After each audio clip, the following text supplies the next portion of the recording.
that was real text heavy and you had a certain word that you wanted to replace, it's real simple to do it. First of all, Command F stands for find.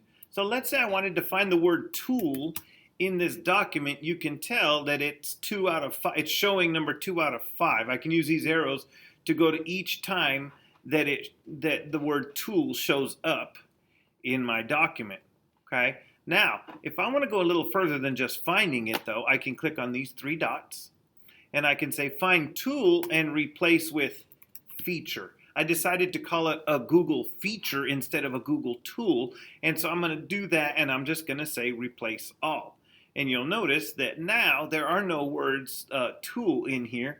If I go search for the word tool, there are not any. But if I search for the word feature, you'll notice that all the ones that had been tool before were changed to feature unless they were already there as feature. So that's a quick and easy way to find and replace words instead of going through each one.